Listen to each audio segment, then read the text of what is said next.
Hi, Viveka. It's so Hi. beautiful to see you. Thank you so much for coming on to the Everyday Mystic. I am so excited to be here. I love how things come and go and people come and go and everything just moves like a Yeah, wave. we were talking about it before we hit record, right? Of how the universe continues to deliver you the right messages, the right people, the right mission. Yeah, Gives you yeah. all the nudges is always showing up in your life and at these critical moments it seems, and maybe it's at these times when it's just like, okay, we're freaking fed up with you, let's go. And they'll Yes. give you a little, we call it, you've probably heard this before, like tap tap nudge, or like the tap slap Punch. whack. Yes. It is all of these different reminders Yeah. to connect with whatever's meant for you at the moment. And so you and I connected years and years ago in our Yeah. business life, in our, me email marketing, you LinkedIn marketing, and speaking at conferences and in a totally different space. And then recently you reached out to me to come onto the podcast. And I was like, I've never met this Vivica. Like I've never I of know. honor to sit with you in this kind of space and have this kind of conversation. But I know that you were living that life. You were these seeds were being planted and these nudges were happening. Even when I knew you then, it just, Yeah. we didn't talk about it. It Right. was a secret, you know? We were in the spiritual closet. Yeah, exactly. Don't tell anyone. Yeah. And I love now that we are both still business women. We're still in the business world, but showing up in this way, Absolutely. completely Yeah. out of Yeah. that closet. And Exactly. We are out and proud. yes, yes, it's so, and it's something that whether it's we both just got those nudges and it was the right time to do it. I also firmly believe that it is a wisdom gained thing, that it's like we've lived enough life Yeah. to say, fuck it, we're doing this now because Yeah. we're over 50 and we're like, what, when then? Yeah, if Could not we? now when? If Yeah. not now when? Yeah, Yeah. yeah, exactly, exactly. So Well, tell and it's me, oh, go ahead, go ahead. I was gonna say, well, and it's amazing to me because I think it's wisdom earned, but also, I mean, there are so many people, women and men, but my community now, yay, is mostly women. Like there are so many women coming out of the spiritual closet right now and bringing spirituality into their businesses. And it's not something that needs to be, it's not a dirty little secret anymore. And Mhm. it's really exciting. I mean, it's very powerful to see. It's who we are at the very Yeah. core and foundation. So if we don't Yes. bring that to every table that we're at, it just seems kind Exactly. of crazy. Yeah. Yeah. Absolutely. Yes. So tell us a little bit about how this happened for you, because I know that you didn't necessarily grow up in a religious family and that No. you didn't have, a spiritual foundation, but you were an early seeker, right? Your soul was seeking this. So take us back to that and what some of those nudges were that got you to now. Yeah, and it is. It's the cyclical nature of our experience is amazing. So, yeah, I definitely was not born into an immediate religious family. My mother was rebelling against religion because she was raised in the South, in the Baptist South, and that really rankled her. That kind of went against everything she believed inherently.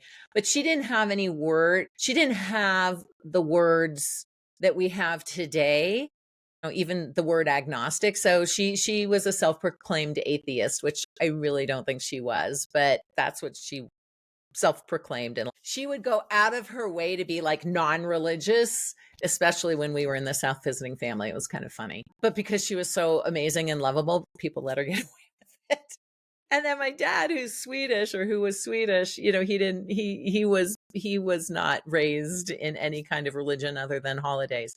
But I felt from as far back as I can remember, I felt a calling, a draw to something greater than I was, but I also didn't have the words. So I knew it wasn't, my grandmother's church in South Carolina. I knew that did not feel right. I went to one of my best friends was Catholic. I went to her church. That didn't feel right. I think I visited a mosque. I mean, I tried to find these traditional religious structures to serve what I was looking for. And that didn't happen. And then I was introduced to Native American practices, in particular the Anishinaabe in Northern Canada, and was able to actually spend some time on the res with them. And I was like, ooh. Now what's interesting about that is their practices had been taken away from them too. So even their spiritual practices were kind of cobbled together a little bit because, yay, white people, we just go in and we take everything. Let's take away your culture. Let's take away your language. Our way is best. And so these people who I lived with, they had to find their spirituality again. And that's a whole rabbit hole we can go down. But anyway, I felt like, oh, okay, this is it. And I continued to study their cultures and in particular, some of their authors. And I didn't know what to do with that though, because, I got my master's in religion and culture. I like to say Native American women's autobiography. And then I started going, okay, so now what do I do? Like, do I get an English degree? No. Or do I get my PhD in English? No, because then you have to teach other stuff. And I actually went down the path of women's studies because I thought, well, what else am I going to do? You're like, I'm a And woman. I'm interested in I'm this. a woman, and they accepted me into the program, my PhD program, but it was also not right. And I remember my advisor going, Viveka, sit down. You're not a lesbian. You don't hate men. You don't like office or university politics. Like, you don't play politics. Like, I really don't think this is the place for you. It's just the wrong fit. I love that, the self-effacing nature of that advisor to be like, this is what this is. You don't fit this. You do not fit the like round, yeah, round hole square peg or Yeah. vice versa, So I'm like, okay, I'm gonna go move in with my boyfriend in Miami then. So not necessarily my best, most thoughtful reaction. But yeah, I just kind of was like, okay, bye. But that right there, right? That was probably the first time around that I could have gone down a more spiritual career path. Maybe, but it didn't happen. It didn't happen. And then fast forward 5 or 6 years, and I was introduced to the Centers for Spiritual Living in Sarasota, Florida. And I'm like, oh, now this feels right, especially as a white person. So now I'm not culturally appropriating and other people's religion. Like, this feels right to me. And so I started getting my designations to get my practitionership and things like that. So again, I had another opportunity to go down this spiritual path and I didn't take it. And then I moved to Colorado, and I actually, a friend of mine, a couple friends helped move me, and my one friend was psychic, and he was like, I see you doing this and talking to these people and having this impact. And I even had, you can see the picture. Oh, there it is somewhere. There we go. There we go. I even had a friend of mine who is a psychic artist. She drew this picture and she's like, I see you surrounded by all this like support, and, here's your voice coming out and you have such a big heart. And I really see how you can have an impact like on the world. And that was the exact same time I was introduced to LinkedIn.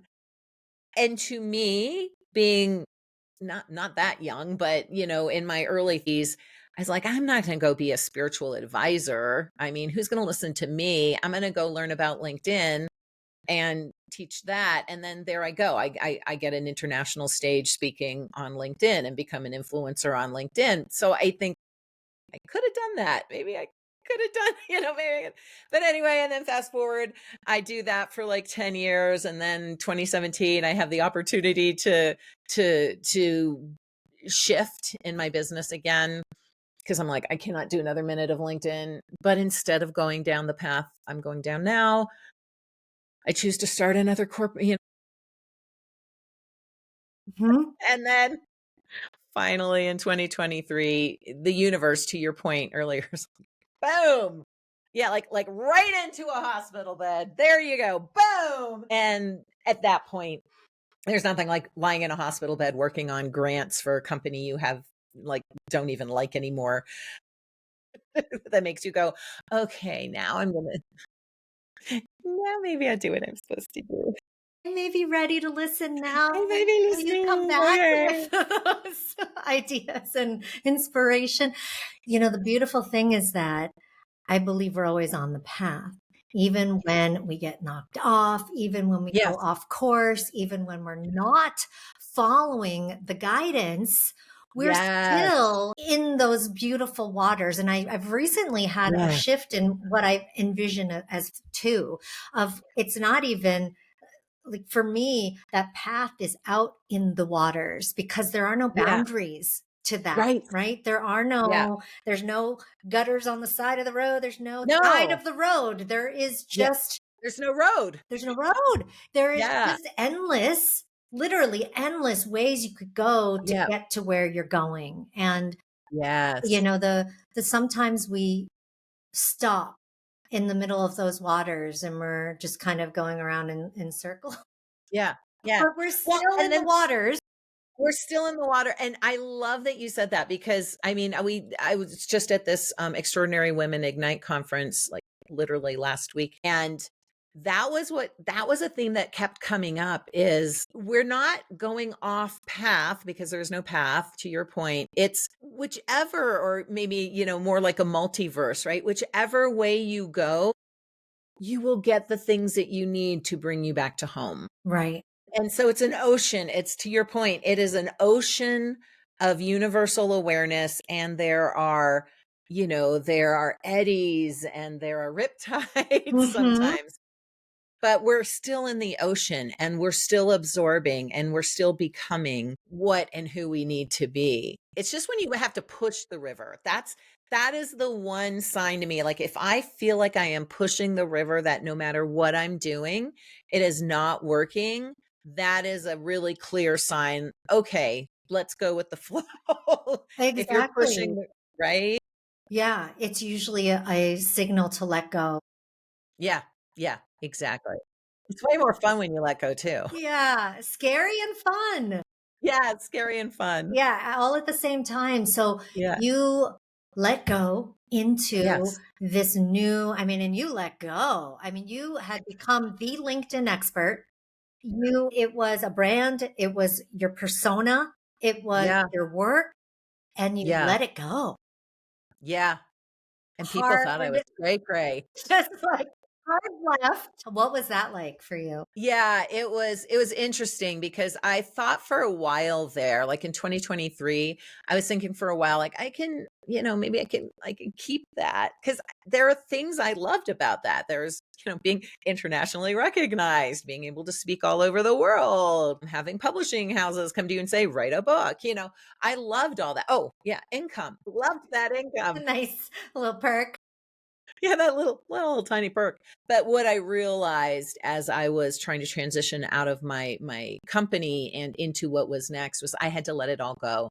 I had to take that leap and just let it all go, which meant doing things which were, both symbolic and strategic and energetically shifting, like changing all my social URLs from LinkedIn expert, which I'd had for almost 18 years, depending on the platform, to my name, like literally claiming my name back Mm, on LinkedIn, on Facebook, on X, on Instagram. So that was big. And knowing that by doing that, LinkedIn expert would start to fade away, would start to die, right?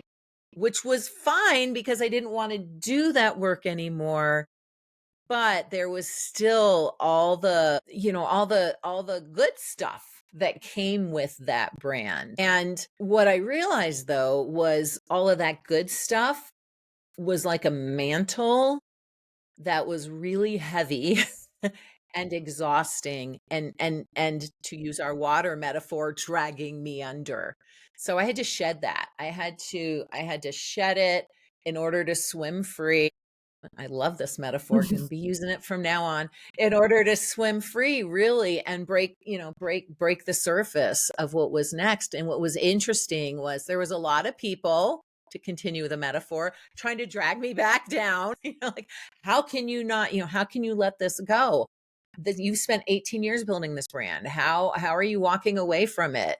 My husband going, well, I want to retire too. Where's the money going to come from? Things like that. Legit questions, legit questions. I still don't have all the answers. But realizing it was literally killing me to keep doing what I was doing. And I had to break free. And to continue with the metaphor, I love Gabby Bernstein, and she talks about driftwood. So I started looking for driftwood, and she describes driftwood as when you see something or someone that you you want to be like that. You want, that's an idea that's interesting to me. Don't feel like competitive, like, oh, they already did it, so I can't do it now. Like, that's driftwood. That is a sign from the universe going, yes, you're on the right track. You're on the right track. I met an amazing woman the other day, Emma. I'm going to say his name wrong, Emma Woodard, I think. And I went to her website. Like, she uses a phoenix, which is in my logo as well.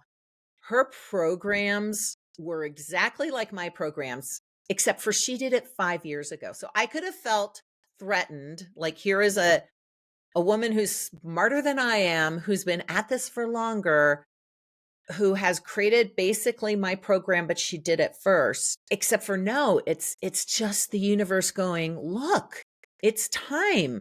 Mhm.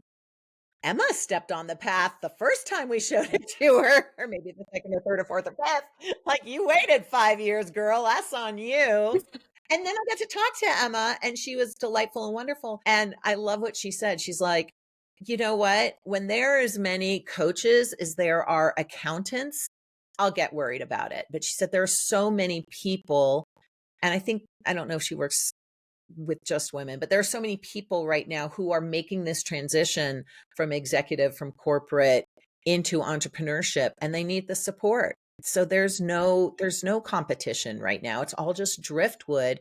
It's all just the universe going, yes, my child. Yeah. Yes, yeah, look and see these examples, these models, this energetic vibration encapsulated in this person that you can vibe with and like get in that Yes. frequency, get in that same water Yes. with that person. Usually when you do, they're ready. They're there and welcoming as well. And and I think if we do carry that energy of competition, we'll meet those Mhm. people that are the sharks, that are the competitors, Yeah. that are right. And they're Yeah. like ready to take you down too. You're Get like, their I knew it. tentacles around you. Yeah.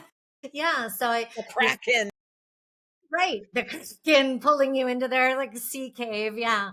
It's all energy and putting out the energy of collaboration and the energy of Yeah. love, really. Right? Yes. It's And just that's like, what it comes Emma, down I to. love what you're doing. Right. And I'm sure you Yeah. approached her in that way and Yeah.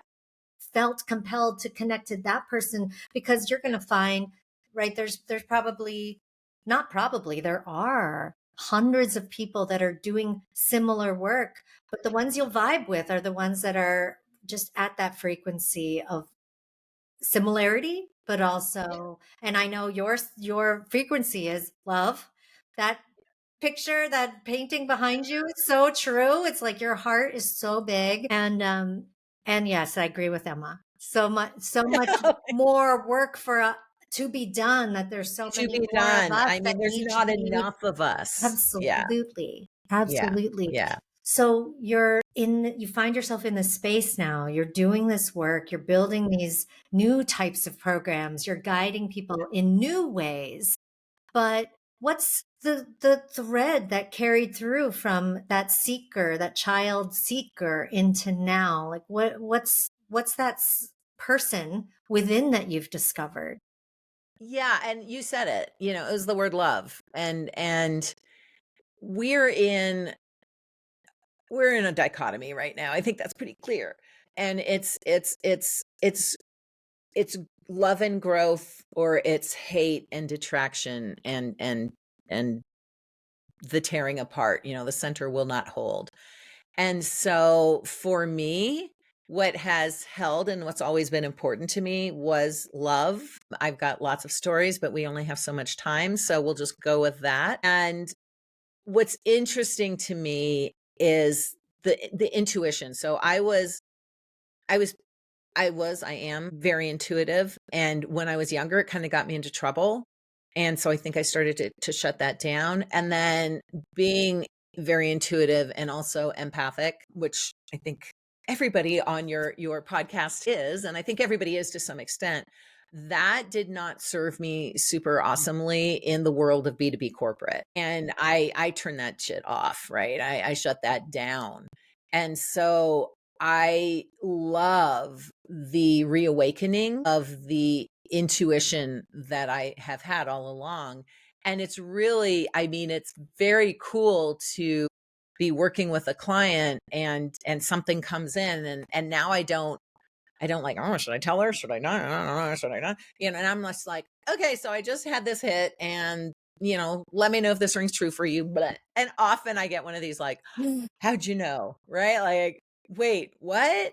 I just there are things happening with me and there are things happening with my clients that you can't make that shit up. I mean, if you were to write a movie about it, people would be like, no, I'm sorry, that's not believable. Like that's Right. clearly Yeah, the fiction, right? audience isn't gonna buy that. Yeah, no one is gonna buy that. And so I just love every day noticing what those things are and being like, they're gifts. That's the presence of the presence, right? It's the gifts that you're giving when you're in that holy instant and you're open to receiving whatever the messages are. And yeah, could I probably have done that in business too? Yeah, if I did on the DL, but I'm loving to what we were saying earlier. I'm loving being out of the spiritual closet and being like, this is me. This is what I'm doing. Yeah.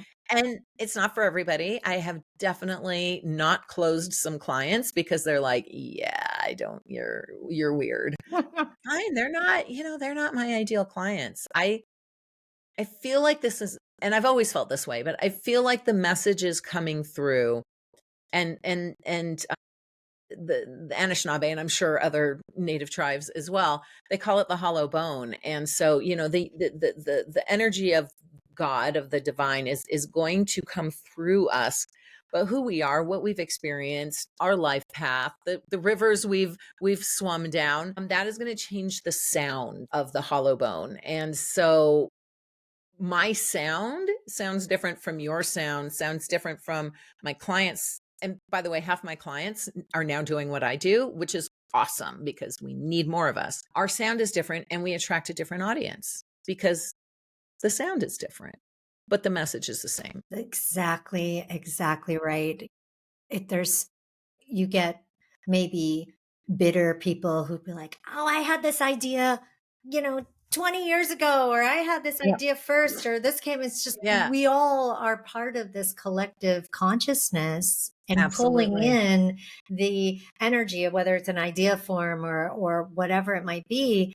And Yeah. it's whether we take that inspired action or and move it through.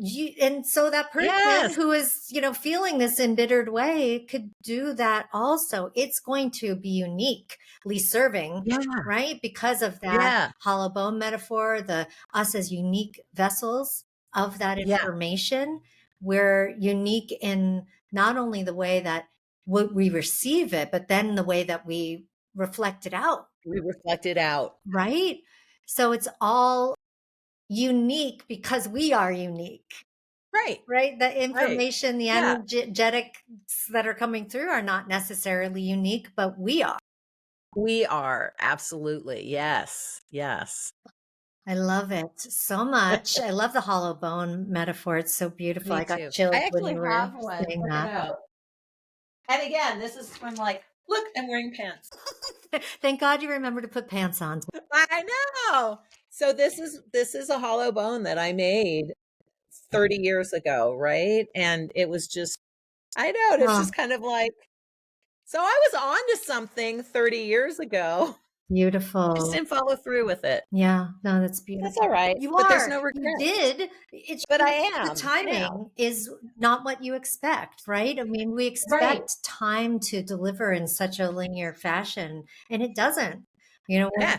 we are, and that's a good thing because we can go back and actually change things in the past or go into the Yes. future and change things Yes. because it's not linear, right? So it's That's like, exactly right. Oh my god, I love that. Yeah. yeah. So it's like we don't have to be constrained by time. Are you serious? That's Like, right. Because it's an amazing. ocean. Yeah. And we go down in the ocean, we could go up in the ocean, we could go over here, we can go over there. Yes. Yeah. I've been Yeah. craving the ocean so much because of this, like the actual Yeah. ocean. Like I can Yes, yes. spend time in the ocean of possibility, the Yeah, yeah, yeah, yeah. energetics of the We ocean. also wanna get our feet wet. Yeah, but like our actual planetary ocean, I've been like, "Ugh, I need to get in the ocean because I've been living internally in the US recently. Yeah, literally internally, Like yes. literally no Yeah, yeah. coasts around There's no coast for and barely any so water. long. Yeah, yeah, exactly. And there's beautiful waters here, but it's not the same as the vastness of the ocean.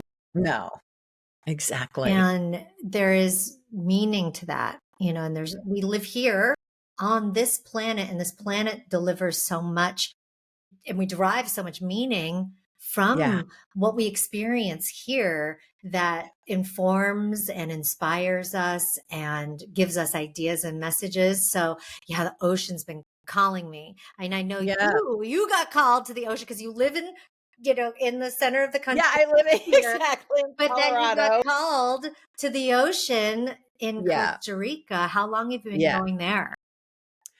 Yeah, so we bought our house in 2021. So yeah, we're coming up on 3, almost 4 years, and I love it. I love it. We're up on the cliff, we're in the rainforest, but we have just a view of the Pacific Ocean, and it's spectacular. Yeah.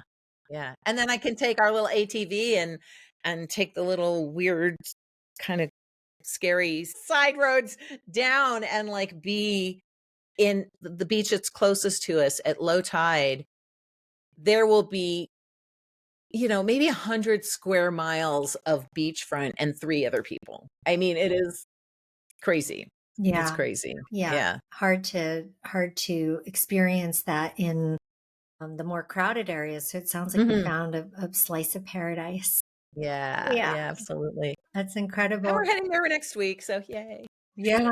Now, do you go and like you'll spend a stretch of time? Yeah, so we that was the plan. My husband works for Amazon and they just changed their work from home. Like so for they changed their work from home to first of all, you can work from home, but your home has to be in the United States. 2, you have to come back into the office. So it's okay. Alan's kind of getting ready to retire anyway. So yeah.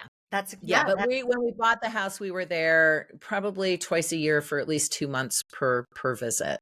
So it was lovely. It was really I was nice. just talking to somebody in the UK who's writing an article about the making a case through his research for this article about remote working and Yeah. how it's net beneficial for the company because of how beneficial it is for the workers, for the Yeah. employees. And Yeah. he's been doing research, and we talked about Amazon and bringing Yeah. their employees back. And I live in Bentonville, Arkansas, where the home of Walmart, and they look like they're on a path to bring their employees back full time in-house. And In-house. yeah, and it's seems to be a trend going on with some of the big corporations here. Yeah. It's there comes a point, and you hit it, right? You hit this point in your life where the freedom to live and be and create and make money, Yeah. the freedom to do that in the way you want to do it is superseding maybe Yes. some of the comforts that you Yeah. had so it had to get super uncomfortable Right. Yeah, for you to exactly. realize, like, and just like take you out of that comfort zone, maybe unlock the Yeah. golden handcuffs, like do all Exactly. those metaphors to get It's to, interesting because it seems to be like our generation, so X and boomers, And we're kind of just getting forced into or volunteering to do the digital nomad way of life. But then we have our, we have our millennials and our alphas who are just like, no, you're not tying me down. Like, Yeah. forget it. So these companies are going to have a very small subset of, Gen X and millennials who are willing to work inside them. I think it's a huge mistake. There are, obviously customer service, you might need to be in-house. Sales, depending on if it's a brick and mortar, you might need to be in-house. But marketing, maybe you need to be in-house, but there are definitely things where you're like, wait, why? There's no point. And to your point, it's less, the workers are going to be less enthusiastic, less creative, less driven if their minds are and hearts and souls are being dulled by 2-hour commutes Yeah. and some of these buildings that we're forced into, like, literally. It's such a conundrum to me because see and feel and experience the benefit of being in person with people. There's Yes. Yeah. nothing like that, right? It's like you get No, to see each true. other and like hug and, Yeah. and be together and download with I each love other and that. like get into it in a different way than you can virtually and in a True, different true. way. Like it burns you out. Like if we spent as much time as we might in person in a virtual meeting, we Yeah, would be like, "Yeah, this is like shorting out." I think, exactly. right? Just like, Like our poor kids during COVID, exactly. Yeah, yeah, yeah. And so I think there's both personal benefit and yeah, team benefit yeah, in the in-person experiences, as well as just that, being in each other's electromagnetic field. Like yeah, there's, yeah, so I got, it's a hard thing to solve because I get that. And I also really benefit from it personally, but then I also yeah, love my freedom and I want to be yeah, able to be yeah. like working Flex, on a beach in Costa Rica if I want yeah, to. yeah. It's all about the flex. Like, Exactly. okay, so if you want to come into the office, come into the office. If you are more productive at home, stay at home. Cause some people are like, I'm an introvert. So I loved, to your point, being 3 days with my people. Like, these were my people at this conference I was at. And I came home and I was like, ugh, Yeah. because I'm actually an introvert. And as much as I loved my people and was inspired by my people, by the end of each day, I was exhausted. And by the end of 3 days, I was non-functioning. Yeah. So for me, I need my people, but I need them in little tiny tastes. Yeah. So if we And all for get to someone else, choose the yeah, rhythm yeah, that you want to be yeah, in. Yeah, if companies are cool with that, like corporations out there of the world, like of be course, cool with flex yeah, environments and yeah, work. You're going to get the most out of your people that way, yeah, obviously, yeah, right? It's just yeah, allowing them yeah. to work in their rhythms and I mean, honestly, you could do like I'm sure there's an introvert. Are you an introvert or extrovert test? Like, I'm sure there's like a quick test you could do online for like 5 minutes.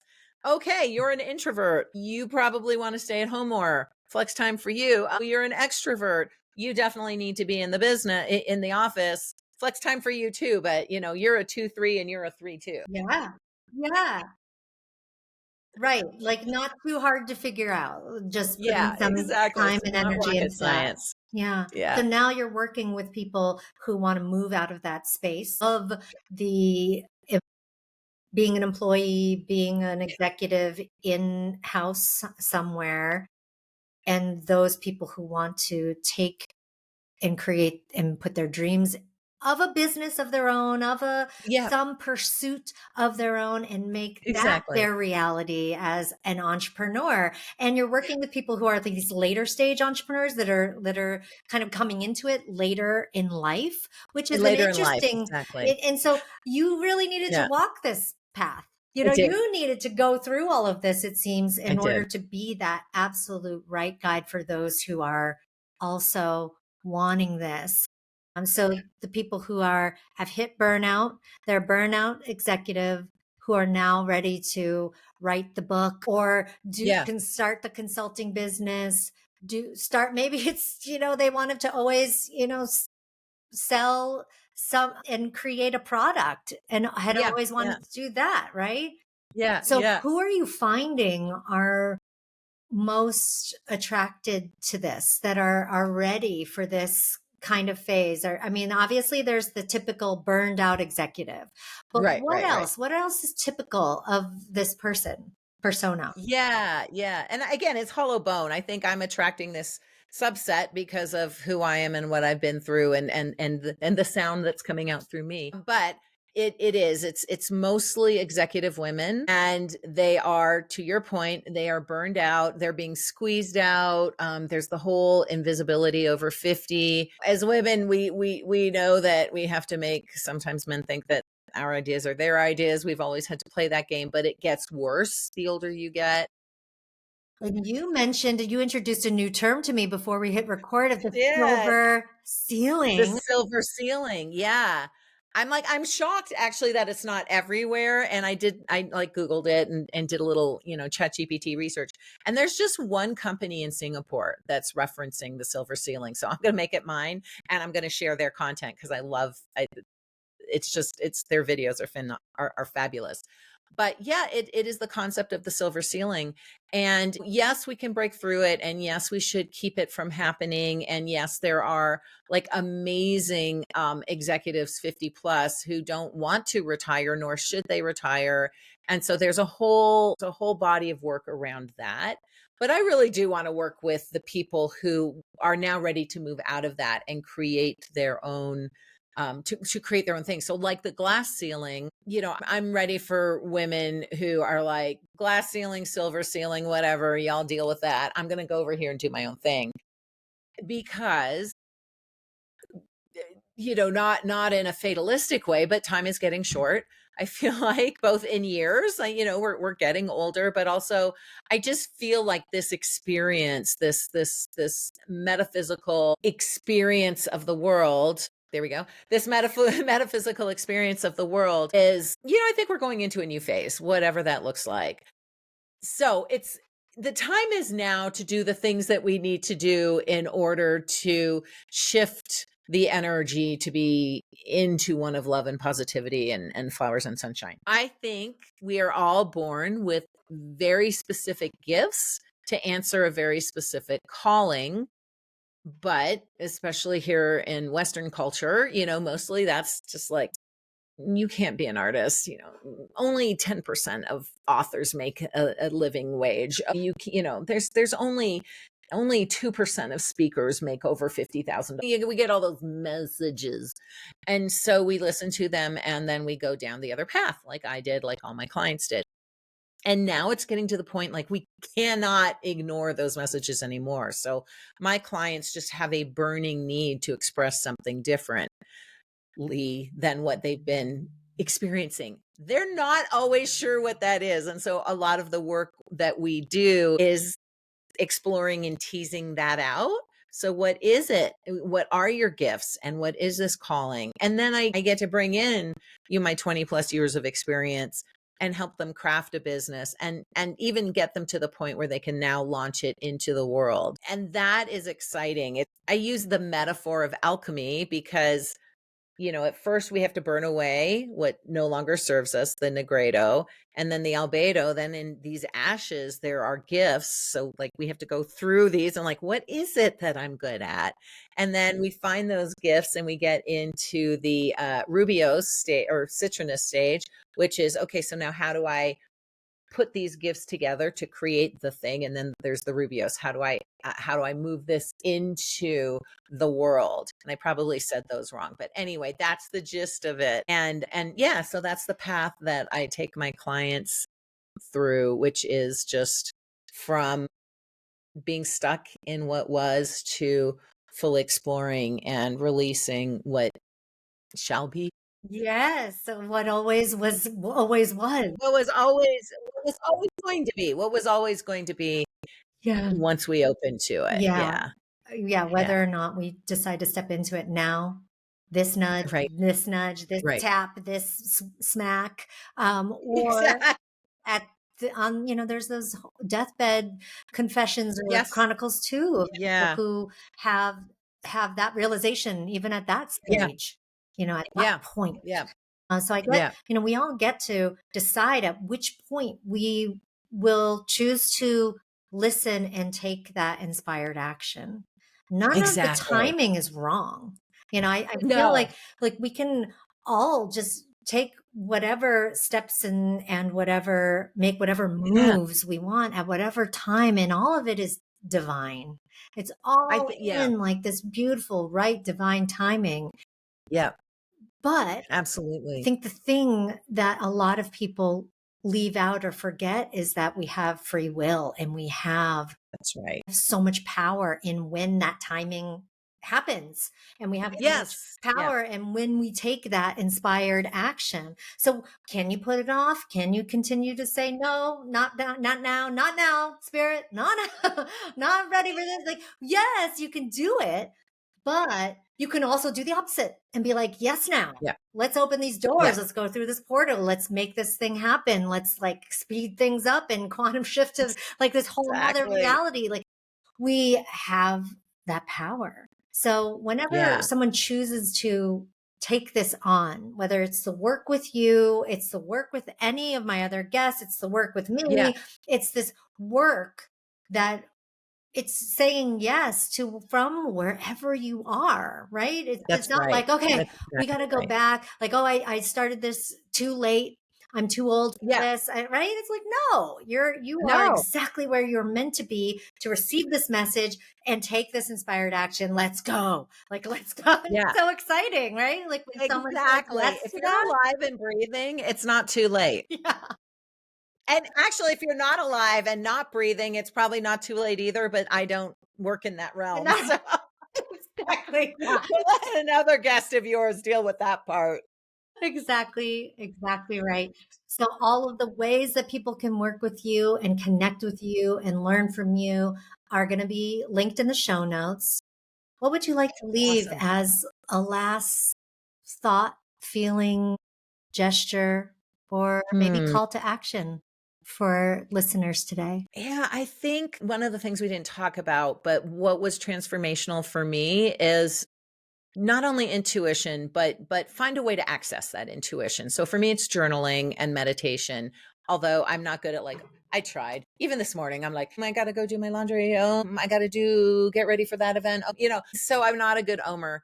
But find some way to tap in, and so maybe you paint, maybe you sing, maybe you dance expressively. Like I don't care, but open up the creative a little bit every day in some way, shape, or form, and then tap in to the higher presence around us, whatever that looks like for you. Every single day, make time for it. And it's amazing what those little it's funny, my friend, she doesn't like atomic habits, but she's like, they're rituals. They're atomic rituals. So I had to go see if the website was available. But anyway, like do those it's not. Do The those savvy atomic digital marketer rituals. in you. I'm I know loving I can't help myself. But yes, do those atomic rituals every day. And it is incredible what will happen. And a year from now, you'll be going and looking back, going, wow, like Yeah, I could never have imagined all of this happening like it did. it's so true because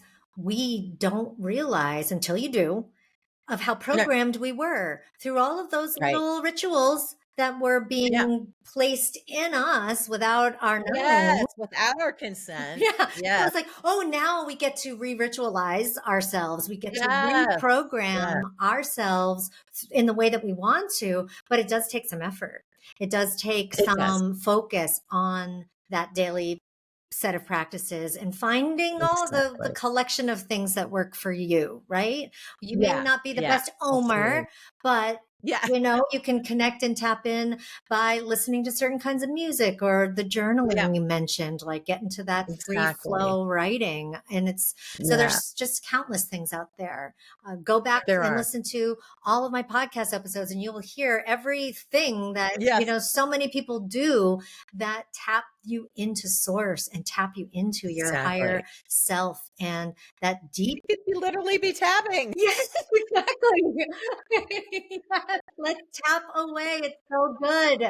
It's so good. And we do have an episode on tapping back with Danny Carpio, who's a master at this, and something that's so, so, so beautiful. So thank you for that reminder to the audience to find your own way, find your rituals, do them daily, and then find your people. Find your And then find your people, people. right? That are Exactly. going to enliven you, light you up, guide your way, and be that mentor for you wherever you are in this moment.